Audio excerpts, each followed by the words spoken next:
Allô, allô, allô, allô,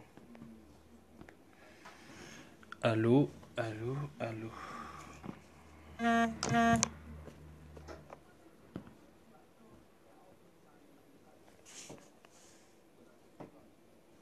allô, allô, allô. Bonjour, bonjour à toutes et à tous. On va attendre que les gens se connectent. Allô, allô, allô. Bonjour à tous. Bonsoir à toutes. J'espère que vous me recevez. J'espère que le son est bon. Pour ne pas avoir ensuite un problème de son. Allô, allô, allô, allô.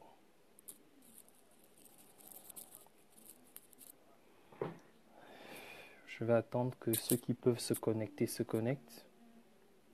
Et je vous demanderai de partager le lien, s'il vous plaît. Pour ceux qui peuvent partager le lien, ce sera vraiment une bonne chose parce qu'il faut que nous parlions. Il faut que nous parlions entre Gabonais. Il faut que nous parlions entre Gabonais. S'il vous plaît, partagez le lien. Bonsoir Stéphanie. Narli, Emma, bonsoir. Bonsoir à tous. Allô, allô, allô. S'il vous plaît, partagez le lien pour ceux qui sont en contact. Partagez le lien pour ceux qui sont déjà en ligne. Il faut que nous discutions. Voilà, donc je vais attendre encore une petite minute, le temps que les gens puissent se connecter.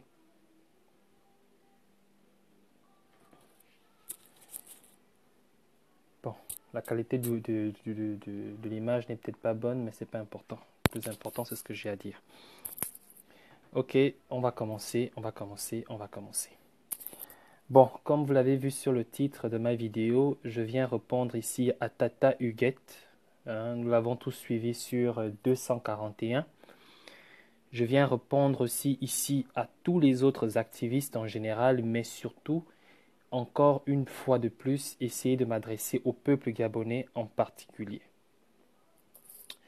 Ce que je voudrais dire à Tata Huguette, c'est que nous avons tous suivi Tata Huguette, d'accord? Nous avons suivi son intervention sur 241 et nous n'allons pas faire comme elle a dit, nous n'allons pas pervertir ses propos. Car ce qu'elle a dit, nous l'avons suivi, nous l'avons comprise. J'espère que euh, ceux qui n'ont pas suivi, vous aurez l'occasion de pouvoir regarder à nouveau la vidéo sur 241 et j'en passe. Alors, écoute Tata Huguette, je sais que peut-être que tu ne vas pas suivre ma vidéo parce que tu pourras peut-être te dire que oui, voilà un petit quelqu'un qui ne connaît pas le monde de la politique, qui voudrait se mesurer à moi, un petit chaton, je ne sais pas trop ce que tu pourras dire. Peu importe ce que tu pourras dire, mais je sais qu'un jour tu vas t'ennuyer et tu prendras la peine de suivre ma vidéo. Donc, tu sais, Tata Huguette, j'ai commencé ce combat à la veille des élections présidentielles. Donc, j'ai commencé l'activisme à la veille des élections présidentielles. Et toi, tu as commencé bien avant les élections présidentielles. Et je vais te dire aujourd'hui que je suis fier de toi, je suis fier de tout ce que tu as fait pour nous et je suis fier de tout ce que tu continues à faire pour nous. Évidemment, Gobam a posé cette question. Est-ce que à chaque fois que des hommes dans un même combat auront des divergences d'opinion, cela signifierait que ces personnes ont été achetées, ont été trahies, ont trahi le peuple? Non. Non. Évidemment que non. Évidemment que non. À chaque fois que des hommes auront la possibilité d'avoir des divergences d'opinion, bien qu'ils soient dans la même lutte, cela ne signifierait pas que ces personnes ou l'une de ces personnes a été payée par le pouvoir. Et je veux déjà commencer par éloigner toutes les personnes qui peuvent avoir ce que j'appelle une masturbation intellectuelle et qui voudront bien développer dans le sens que Tata Huguette a certainement été payée. Je ne sais pas si elle a été payée, mais si ça a été le cas, je vais peut-être te dire ceci. Si Tata Huguette a reçu de l'argent d'Ali Bongo, alors Tata Huguette mérite cet argent parce qu'elle a travaillé pendant des années, du moins plus d'une année, à booster le moral des Gabonais, à élever les Gabonais. Mais par l'ironie de sort, aurait voulu que si Tata Huguette aurait reçu de l'argent, que ce soit de la main de celui contre qui elle a boosté les Gabonais. Donc ça n'a aucun sens. Donc Tata Huguette, pour moi, n'a pas reçu de l'argent de Ali Bongo, ni de qui que ce soit. Parce que j'ai lu dans les commentaires des gens, certaines personnes, moi j'ai dit ce sont ceux-là qui ont ce que j'appelle une masturbation intellectuelle, qui ne veulent pas voir la lune, mais qui veulent plutôt regarder le doigt de la personne qui pointe la lune. Mais néanmoins, je voudrais ici m'adresser à Tata Huguette et dire ceci à Tata Huguette. Tu sais, Tata Huguette, tout ce que tu as dit et tout ce que les autres activistes aux États-Unis avaient dit sur la question, vous aviez tout à fait raison. Toutes vos opinions, toute votre façon de voir les choses, c'était vraiment magnifique. Et je voudrais déjà, pour commencer, vous féliciter et féliciter aussi l'équipe 241 de nous avoir produit pour la première fois depuis la période post-électorale l'échange le plus électrifiant et le plus électrifié et le plus ouvert. On dit un échange ou une échange. Bon, bref. Et le plus ouvert de tout ce qu'on a pu faire jusqu'à maintenant. Et pour cela, cette émission mérite la Palme d'Or. Et je voudrais féliciter toutes les personnes qui, aujourd'hui, ont participé à cette émission. Mais néanmoins, je voudrais dire à Tata Huguette ceci.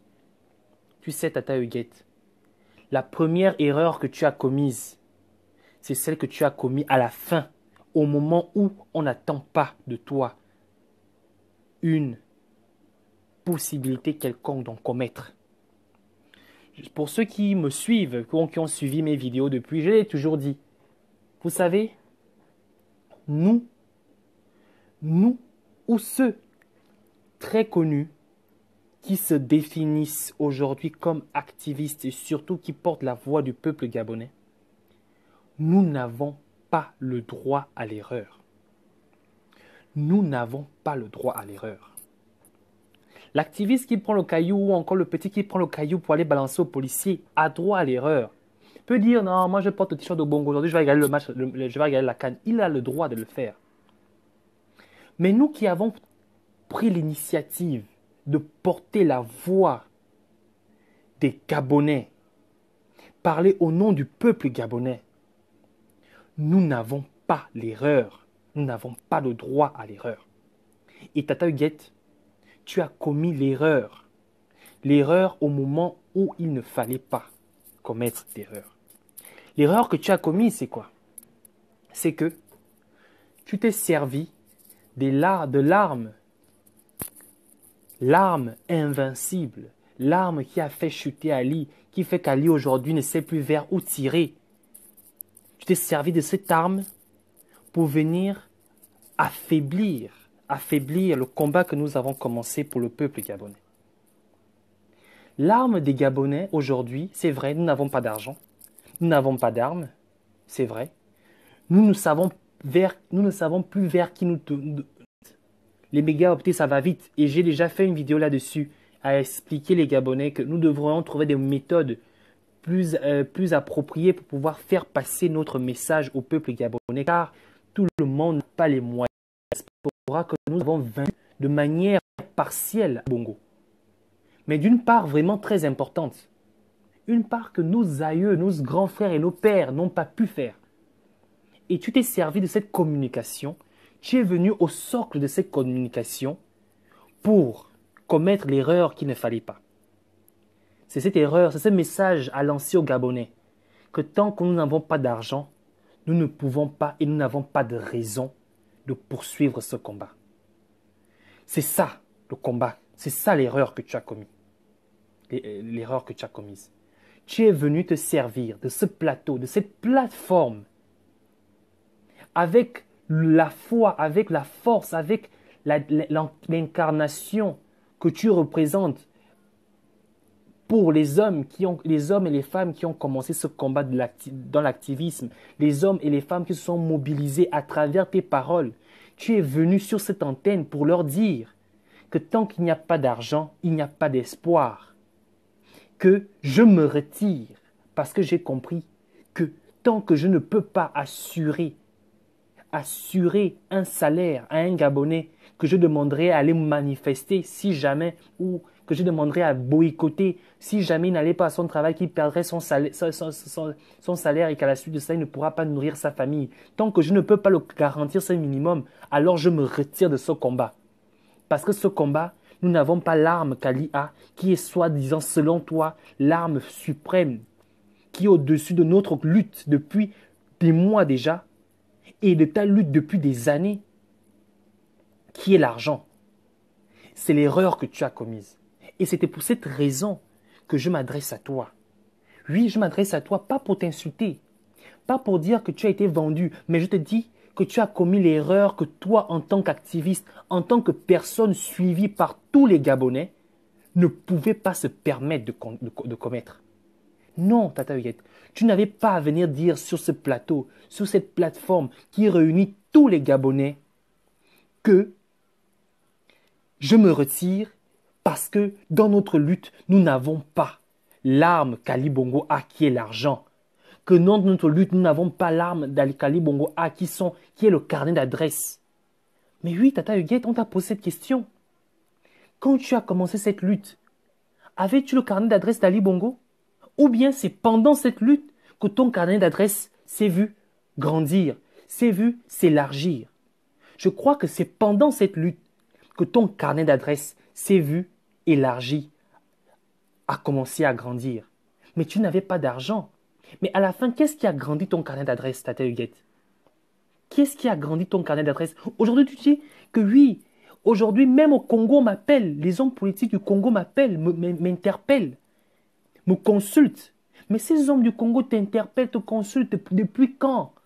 Mais c'est depuis que tu fais l'activisme. Tu n'avais pas d'argent et tu es rentré dans le carnet d'adresse de ces individus. Ça veut dire que l'arme que tu avais et que tu as et qu'aujourd'hui tu as jeté aux oubliettes et qu'aujourd'hui tu demandes aux Gabonais de laisser tomber, qui est la communication, qui est la possibilité de pouvoir dire ce que tu penses. Tu dis à ces Gabonais aujourd'hui de l'abandonner. L'arme qui a fait ce que tu es. Tu dis aux Gabonais aujourd'hui de l'abandonner. Mais en le faisant, Tata Huguette, qu'attends-tu des Gabonais je veux dire, que penses-tu que les Gabonais pourront penser de toi? Ne penses-tu pas que lorsqu'on commencera à écrire que Tata Huguette a été vendu, a été acheté, ils auront raison de le dire, mais ce serait certainement une faiblesse. Ce serait certainement un coup très important sur le combat que nous avons commencé ensemble et que nous continuerons à poursuivre ensemble. Ne penses-tu pas que venir sur ce plateau, sur cette plateforme de communication que nous avons tous bâti ensemble, oui, Tata Huguette, 241, c'est nous qui l'avions fait. C'est pas Pat Collins. Pat Collins a le concept, mais c'est les interventions de chacun de nous, toi, moi et tous les Gabonais de la diaspora et du Gabon et dans le monde entier qui se sont visés dans ce combat, qui ont fait 241. Et personne n'a le droit de venir détruire ce que tous les Gabonais ensemble se sont mis à construire pour pouvoir garantir le minimum que nous avions, qui est la communication. La communication est la moindre des choses que nous devrions avoir dans ce combat. Et détruire cette communication, venir sur cette plateforme pour démoraliser les gens, pour faire savoir ta démotivation à poursuivre ce combat, soi-disant, en donnant cette raison, parce qu'on n'a pas d'argent. Je pense que tu as commis une erreur. Tu as commis ce genre d'erreur que je ne pourrais te pardonner, Tata Huguette. Et je refuse, et je dirais au peuple gabonais de ne pas te pardonner tant que tu ne te ressaisis pas. Tu peux te retirer du combat, mais tu n'as pas besoin de venir sur ce plateau pour nous le dire. Et donner des raisons qui sont les raisons financières. J'ai compris le sens dans lequel tu voulais parler. Tu parlais de lobby et tout. Qu'on a besoin de cette force. Ce n'est pas pour dire que l'argent n'est pas nécessaire dans notre combat. L'argent est nécessaire dans plusieurs niveaux de notre combat. Dans cette stratégie, l'argent est nécessaire. Je suis d'accord avec toi. Mais Dana, évoque ce problème. Évoque ce problème. Évidemment, tu l'as dit, tu en as déjà parlé, tu as déjà parlé de cela et souvent les personnes ne vous écoutent pas, c'est vrai. Mais dans ce combat, nous avons nos faiblesses. Et nos faiblesses, nous n'avons pas le droit de les exposer à l'ennemi.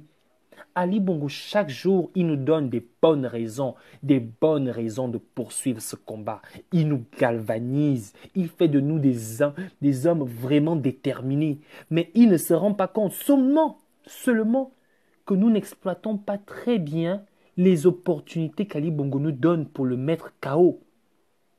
Viens les exposer. Parle de l'argent comme étant un des atouts très importants, clés même dans ce combat, mais ne fais pas de l'argent le seul atout nécessaire et que si on ne l'a pas, on ne peut pas continuer ce combat. Ah non, Dana, pour ça je te dis non. Et ça, je t'interdis de penser ainsi. Je t'interdis de penser ainsi, car ce que tu es aujourd'hui, ce n'est pas l'argent qui l'a fait. C'est ça qui te l'a fait. C'est ta capacité à pouvoir réfléchir qui l'a fait. C'est ta capacité à pouvoir te prononcer. Dans le combat dans lequel nous sommes lancés aujourd'hui, la finalité n'est pas de voir celui qui sera le plus nanti financièrement pour dire que oui, j'ai parlé et ça m'a donné quoi finalement? Ah, je continue à faire mes affaires. Tu sais, Dana, je vais te dire, tu ne me connais peut-être pas, mais moi je te connais parce que tu as partagé une seule de mes vidéos. Oui, tu as partagé une de mes vidéos. Et depuis ce jour, je t'ai toujours connu. Et c'est pour cela que je t'ai dit, tu ne me connais peut-être pas, mais en fouillant dans tes vidéos partagées, tu me trouveras. Tu sais, Dana, je veux te dire une chose. Lorsque les Gabonais vous dites, les panthères ont remplacé les chiens, certains d'entre vous ne mesurent pas l'ampleur réelle de cette expression.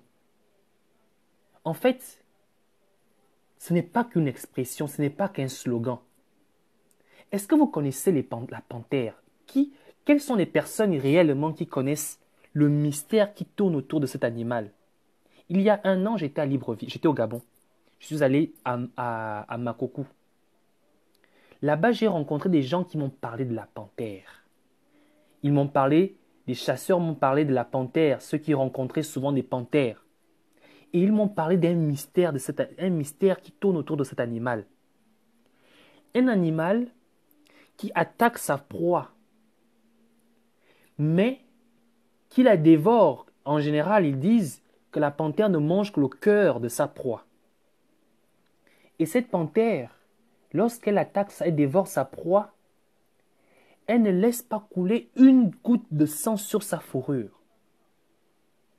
C'est-à-dire, imaginez-vous un animal qui dépaisse une proie sans laisser couler la moindre goutte de sang sur sa fourrure. Elle arrive à manger le cœur et à abandonner le cadavre. Et si jamais par malheur, une goutte de sang s'est coulée sur sa fourrure, elle a abandonné cette proie et elle ne continuait pas. Elle ne mangeait même plus le cœur. Elle abandonne la proie, elle s'en va. C'est ça la panthère. Un animal qui peut attaquer une proie, ouvrir son corps, manger son cœur sans pour autant qu'une goutte de sang ne touche sa fourrure. Et lorsque vous dites que les panthères ont remplacé les chiens, et lorsque vous acceptez le fait de devenir des panthères, ce que je voudrais te dire, Dana, c'est que devenir aujourd'hui une panthère, ça veut dire trois choses. Trois choses qui sont au-dessus du pouvoir monétaire, financier d'Ali Bongo. Ça veut dire que moi, je ne suis plus un homme. Ça veut dire, si je ne suis plus un homme, c'est que moi, je n'ai plus la capacité d'avoir peur. Ça veut dire que si je n'ai plus peur, Cela me permet de combattre et de pousser mon combat là où je le mène avec tous les risques que cela importe, mais pour la libération de mon pays. C'est la première raison. Je ne suis plus un homme. Ça veut dire que je suis une panthère. Et ce n'est pas qu'une expression. Il faut vraiment vivre, s'incarner cette réalité. Ensuite, la deuxième chose, ce que Ali Bongo n'a pas, malgré sa force financière, c'est que on a la capacité de la communication. Vous savez, le raptor, c'est cet animal qui existait au temps des dinosaures. Si il n'y avait pas eu la catastrophe qui a décimé tous les dinosaures, le raptor serait l'animal dominant sur Terre. Et si les hommes aujourd'hui sont les êtres dominants sur Terre et que les hommes venaient à être exterminés, vous saviez ce qui seraient les êtres dominants sur Terre? Certains diront certainement les lions. Non, ce seront les fourmis. Parce que, à l'instar du raptor, les fourmis ont développé la même capacité d'intelligence. Et oui, les raptors étaient les animaux les plus intelligents au temps des dinosaures. Après les raptors, viennent les hommes. Après les hommes, viennent les fourmis. Si les hommes sont exterminés, les êtres qui vont gérer et diriger la Terre, ce seront les fourmis. Mais je te pose une question, Dana. Tu sais pourquoi les fourmis auront cette capacité de pouvoir dominer le monde? Eh bien, c'est parce que les fourmis ont la communication la plus développée au monde. Tout ce que nous faisons par Internet, en créant le Wi-Fi, en créant les ordinateurs, en créant les satellites, les fourmis ont déjà développé cette technologie bien avant que nous pensions même la mettre en place. Et en plus, ce qui est paradoxal, c'est qu'ils ont cette technologie dans leur ADN. Les fourmis ont la capacité de pouvoir communiquer plus vite à travers le monde que nous les hommes. Et c'est cette même capacité de communication qu'avaient les raptors et ce qui faisait des raptors les animaux les plus intelligents et qui auraient pu dominer le monde si jamais il n'y avait pas eu cette catastrophe. Et c'est cette communication que nous, les Gabonais, nous avons mise en place. C'est cette communication qui a fait chuter Sarkozy. C'est cette communication qui fait chuter Hollande. C'est cette communication qui fait chuter Ali Bongo. Et c'est cette communication que tu as utilisée pour dire aux Gabonais que je me retire du combat. D'accord, mais parce que je pense que nous n'avons pas l'arme qui pourrait faire partir, qui pourrait faire chavirer Ali, qui est l'argent. Le fait de l'avoir dit, tu t'es servi de notre arme pour affaiblir des Gabonais. Une partie ou certains Gabonais, certains qui n'ont pas encore la véritable flamme de ce combat et qui n'ont pas encore sont pas encore rendus compte qu'en réalité, il n'est plus vraiment un chien, mais il est devenu une réelle panthère. Et qu'en tant que en tant que panthère, il incarne aujourd'hui ce mystère qui est la possibilité de dompter la peur, la possibilité de communiquer. Mais enfin, la troisième qualité que nous avons, c'est l'union. Eh oui, Dana, nous sommes unis. C'est une chose qu'Ali Bongo ne peut pas avoir avec son argent. On n'a plus peur. On arrive à communiquer et nous sommes unis. Avec ces trois atouts qui font aujourd'hui notre combat, qui font aujourd'hui ce que nous sommes, est largement suffisant, Dana, pour pouvoir faire chavirer le pouvoir d'Ali Bongo. Parce que les prières, tout le monde en fait. L'espoir, tout le monde l'a. Mais si ces trois éléments, nous ne les avons pas, ces trois éléments réunis, nous ne les avons pas, alors notre combat ne vaut rien. Alors notre combat mérite vraiment, comme tu l'as dit, d'abandonner. C'est pour cela que je t'ai dit que je ne suis pas avec toi.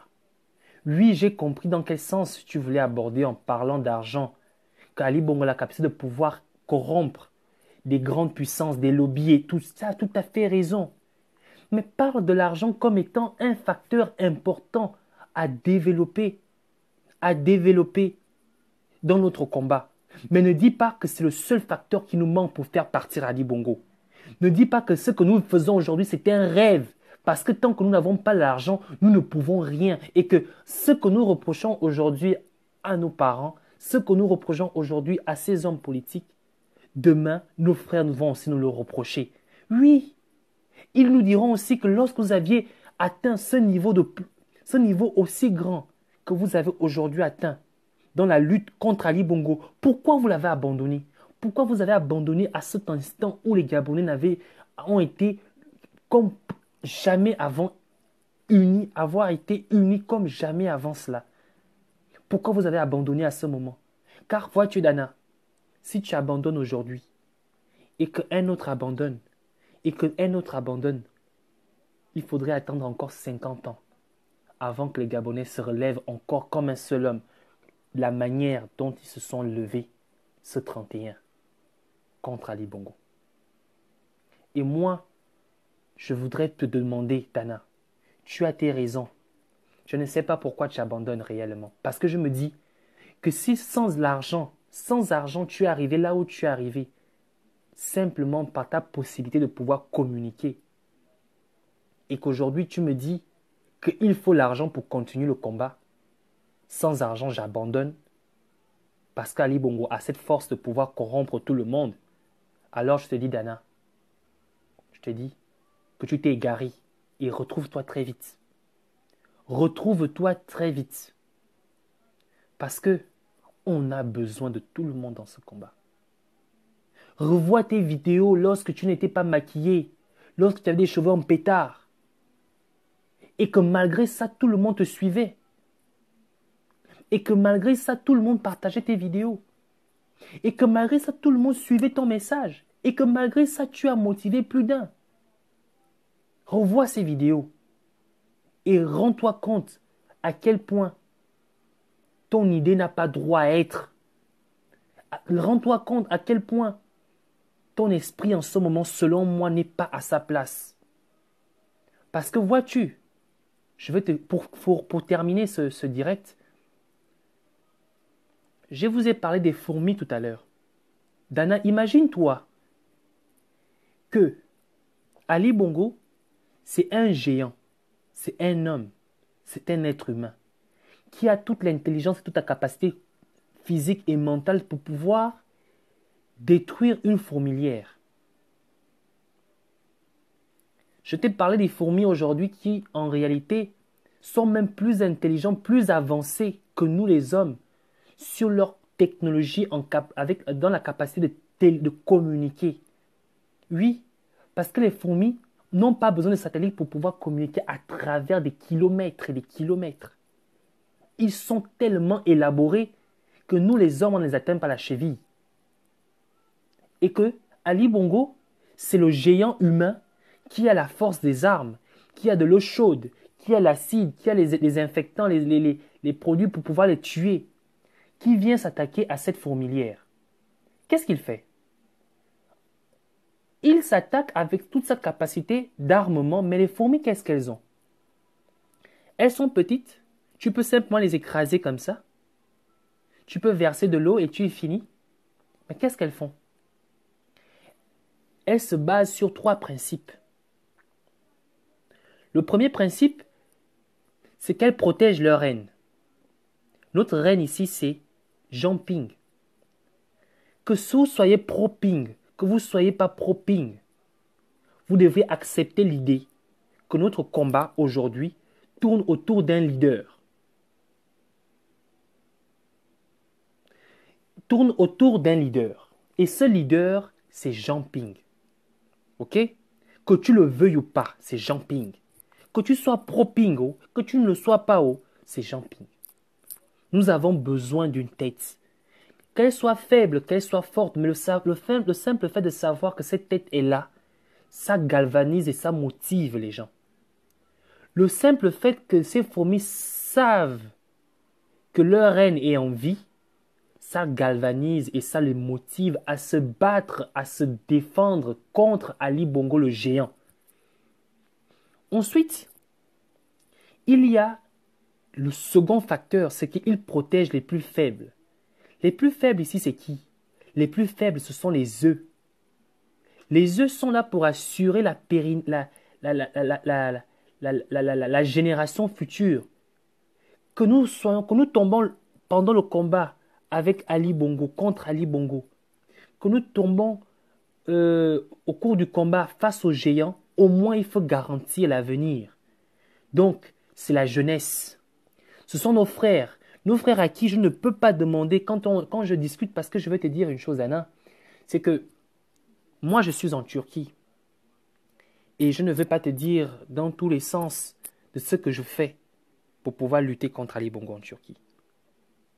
Mais je peux te dire que contrairement à toi qui es aux États-Unis, contrairement à ceux qui sont à Libreville au Gabon, je mène le combat contre Ali Bongo dans le pays le plus dangereux actuellement au monde. Pourquoi je vais vous dire actuellement au monde? Parce qu'il ne se passe pas une minute, il ne se passe pas une semaine sans qu'il y ait un attentat de bombe ici en Turquie. Il ne se passe pas une semaine sans qu'il y ait attentat de bombe ici en Turquie. Ok? L'homme qui fait trembler le monde aujourd'hui a vu l'assassinat de son ambassadeur. L'ambassadeur de la Russie a été assassiné. Ça ne fait même pas encore une semaine. Ici en Turquie, on tue les gens comme on écrase des fourmis. Ça veut dire quoi? Ça veut dire que si je suis activiste en Turquie et que les pédégistes aussi vicieux dans leur esprit ont pu faire ce qu'on a fait à Pat Collins en allant dire à la police que c'était un terroriste qui possédait des armes. Si jamais on venait à me le faire à moi ici en Turquie, parce que la question terroriste est dans l'esprit de tous les Turcs, on ne me laissera même pas le temps d'arriver à la police qu'on va m'abattre comme un chien. Ça veut dire quoi? Ça veut dire que, malgré ça, je mène mon combat en Turquie. Et quand je mène mon combat en Turquie, je n'oserais même pas te dire les choses. Je n'oserais même pas te dire le niveau où je mène mon combat et les bureaux et les couloirs dans lesquels je circule pour faire passer le message qu'Ali Bongo est un assassin. Tu ne maîtrises, tu ne mesures pas. C'est pour te dire ceci. C'est pour te dire que dans mon esprit, j'ai compris que je ne suis plus un homme, je suis une panthère. Et si je suis une panthère, ça veut dire que j'ai vaincu la peur. Et oui, Tana, moi aujourd'hui, contrairement à toi qui es activiste aux États-Unis, je vis le jour le jour. J'attends seulement le jour que quelqu'un dira que oui, il y a un activiste gabonais, il s'appelle tel, il vit dans tel endroit, voilà son adresse, en réalité c'est un terroriste et qu'on ne me laisse, on ne puisse même pas m'écouter avant même que je ne puisse dire mais je ne sais pas de quoi je parle et qu'on m'abatte comme un chien. Et c'est dans ce pays que je fais l'activisme. Quand je vous entends citer les pays où il y a l'activisme, on parle de la France, on parle du Canada, on parle des États-Unis. Vous ne parlez pas de ces pays parce que vous n'avez pas vu des vidéos, vous n'avez pas vu des expositions. Parce que nous, ici, on ne peut pas faire des vidéos, on ne peut pas faire des expositions comme on veut le faire. Parce que le pays est dans un état où on n'autorise même pas une manifestation, quelle que soit la manifestation. Mais c'est dans ce pays où j'ai préféré, après avoir réfléchi, égaré, demander, laisser à l'abandon, pas l'abandon, j'ai préféré ne pas motiver les autres Gabonais qui vivent ici en Turquie avec moi à se lancer dans cet activisme parce que j'ai pris conscience des risques qu'ils encouraient. Et je me suis lancé dans ce combat à visage découvert, sachant que je me retrouve dans le milieu, dans l'endroit le plus dangereux au monde en ce moment, pour lutter contre Ali Bongo. Donc, c'est pour te dire que aujourd'hui, tous les Gabonais ont surpassé la peur, ont surpassé la faim, ont surpassé le manque de position, ont surpassé tout cela. Parce qu'ils croient en une chose, ils croient à la libération de leur pays. Et lorsque tu viens leur dire que tant que l'argent ne sort pas des caisses, le combat que nous faisons n'a pas de sens. Tant que on ne corrompt pas aussi les mêmes personnes qu'Ali Bongo corrompt, à coup de milliards de notre contribuable. Le combat que nous faisons n'a plus de raison à continuer. Alors je te dis, Dana, c'est que toi, en réalité, tu n'as pas encore mesuré. Tu n'as pas encore mesuré l'ampleur de ce combat. Et là où, à quel niveau nous, les Gabonais, nous sommes vraiment allés dans ce combat. Tu n'as pas mesuré l'ampleur. Et c'est pour cela que je me suis permis aujourd'hui de faire une vidéo en m'adressant à toi. Je ne t'ai pas insulté. Je veux juste te faire comprendre que, Dana, ce combat a pris des proportions qu'aujourd'hui, donner une raison comme celle que tu donnes et à l'endroit où tu viens la donner n'est pas la bienvenue. Ressaisis-toi. Ressaisis-toi et prends conscience de cela. Qu'il y a des gens qui mènent ce combat dans des endroits où, si je viens de dire ici où la démocratie n'existe pas, je suis sûr qu'en sortant de chez moi, quelqu'un va me poser la question que tu as parlé de quoi? Tu as dit quoi? Qu'il n'existe pas de démocratie en Turquie? Tu es qui pour le dire? Mais oui, c'est dans ce pays que moi je mène ce combat. Et c'est dans ce pays que je m'adresse à toi, Dana, à te dire ceci, qu'il y a des Gabonais qui ont donné bien plus que ce que tu as donné, mais qui croient en toi, qui l'ont fait à travers ce que tu as dit, à travers les actions que tu as menées. Des actions que tu as menées sans un centime, sans un rond. Oui, des gens l'ont fait. Ils l'ont fait. Et ils vont encore faire plus que ça. Et ne viens pas sur l'espace où les Gabonais peuvent se retrouver pour se dire, pour se soutenir, pour se solidariser, que la raison pour laquelle ce combat n'aura peut-être pas de sens à l'avenir, c'est si on ne se servait pas aussi des mêmes armes qu'Ali Bongo. Quand on sait très bien qu'il y en a qui ont donné bien plus que ces armes, et que ces moyens pour pouvoir faire passer, pour pouvoir faire entendre leur voix et devenir comme toi. Tu n'avais pas d'argent quand tu as commencé l'activisme, Dana. Tu n'avais pas le carnet d'adresse aujourd'hui que tu prétends dire qu'Ali Bongo a ce carnet d'adresse et c'est ça, c'est ce qui fait ça, c'est ce qui fera, c'est cette force-là de plus qu'il a sur nous qui fera en sorte que nous ne puissions pas le vaincre. Tu te rappelles, je veux me répéter, tu l'as dit, que même au Congo, le Congo t'appelle. Les hommes politiques au Congo demandent à ce que tu parles de ce qu'ils vivent. Mais Dana, si tu n'avais pas fait l'activisme, tu penses que tu aurais ce carnet d'adresse? Non. Alors, sers-toi aussi de ton carnet d'adresse. Servons-nous tous de nos carnets d'adresse pour faire passer le message, car nous n'avons que la communication comme arme. Et cette arme, jusqu'aujourd'hui, a fait ses preuves. Donc, c'est tout ce que je voulais dire. Et j'espère que tu vas te ressaisir. Merci pour ceux qui m'ont suivi. Je vous demanderai de partager le lien, de partager la vidéo et de rester encore plus que jamais mobilisé dans le combat parce que nous avons besoin de ce combat. Nous avons besoin de rester mobilisés. Et nous avons besoin de nous booster. Nous allons continuer ce combat avec ou sans ceux qui nous ont autrefois motivés à rentrer dans ce combat. Surpassez-vous, transcendez-vous. Devenez pas des expressions de panthère, mais devenez une réelle panthère.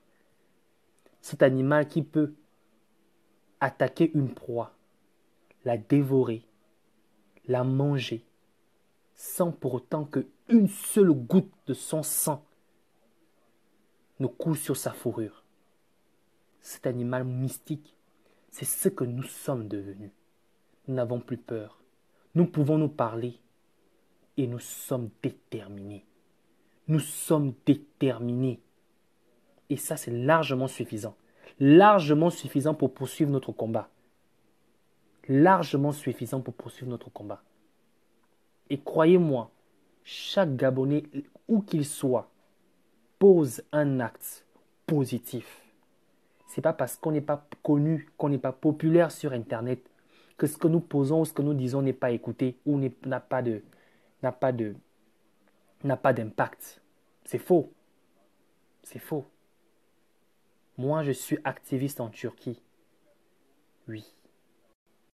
Je suis peut-être l'un, ou du moins le plus celui qui insulte, ou du moins qui dit Ali Bongo jour pour jour ce qu'il pense de lui ouvertement, connaissant les risques que j'encours. Mais si je le fais, c'est parce que j'ai pris conscience que la peur a changé de camp et parce que je sais que le combat que je mène va aboutir à la libération de mon pays. Alors je vous demande à tous et à toutes de rester mobilisés, et de croire à ce que vous faites, de croire en ce combat, car ce combat, c'est la réalité et c'est l'avenir de notre pays, le Gabon. Je vous aime, je vous remercie et on reste mobilisés. Merci encore et bonne soirée.